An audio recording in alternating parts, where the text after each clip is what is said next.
Mais conexão, menos depressão. Eu recebi esse comentário aqui na caixinha. A medicação ajuda na angústia, mas não dá o start de levantar e viver a vida de verdade. Puxa uma cadeira e prepara para essa reflexão. Ela é muito importante e precisa ser feita com muita responsabilidade. Bom, primeiro, é fundamental compreender que não existe uma única forma de viver ou se recuperar da depressão. Tudo depende de diversos fatores, da gravidade do quadro, do tempo que a pessoa permaneceu em sofrimento antes de buscar ajuda, da sua história de vida, da presença ou ausência de rede de apoio, das condições ambientais em que ela vive, dos recursos emocionais disponíveis e até mesmo de fatores biológicos individuais. Uma coisa importante, quanto mais tempo uma pessoa permanece deprimida e sem tratamento adequado, maior tende a ser o impacto do adoecimento em diferentes áreas da vida.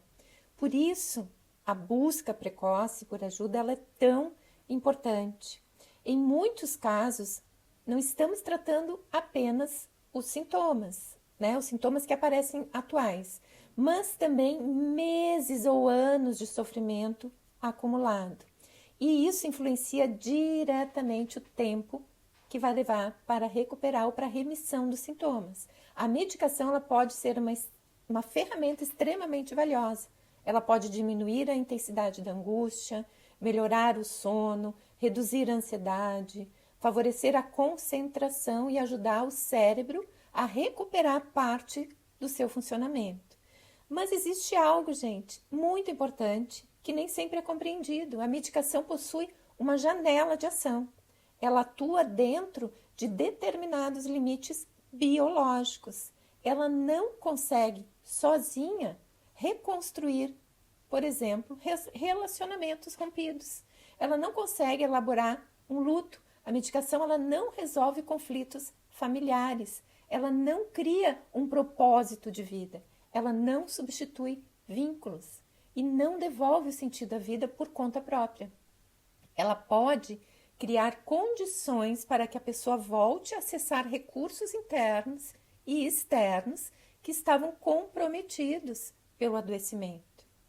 Muitas pessoas relatam que a dor diminui, mas ainda não consegue se sentir vivo.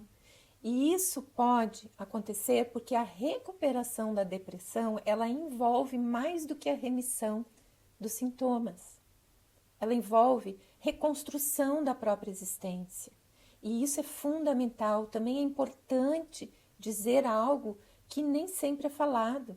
Nem todas as pessoas irão se restabelecer da mesma forma, nem do mesmo jeito e no mesmo tempo, nem mesmo elas possuem a mesma intensidade. Algumas retomam as atividades rapidamente, outras precisam de meses e às vezes anos para reorganizar a sua própria vida. Algumas continuarão vivendo, outras continuarão com vulnerabilidades emocionais importantes que vão exigir acompanhamento e cuidados contínuos. Isso não significa, gente, fracasso no tratamento. Isso significa que somos seres humanos e não máquinas. Cada história produz impactos diferentes. A psicologia ela nos mostra que fatores como ambientes emocionais e adoecedores, solidão persistente, ausência de vínculos significativos, traumas que não foram elaborados, condições socioeconômicas difíceis, falta de perspectiva de futuro podem dificultar significativamente esse processo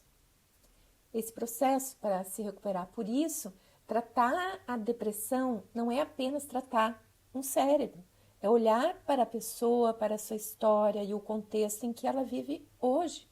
Talvez a metáfora mais adequada seja esta: a medicação, ela pode ajudar a reduzir o peso que a pessoa está carregando, mas voltar a caminhar envolve também apoio, relações, significado, psicoterapia, cuidado com o corpo e muitas vezes a reconstrução de aspectos fundamentais da própria vida. Por isso, quando a gente fala em recuperação, a gente precisa abandonar as comparações. A jornada de cada pessoa é única. Mais conexão, menos depressão. Porque aliviar os sintomas é só parte importante do tratamento.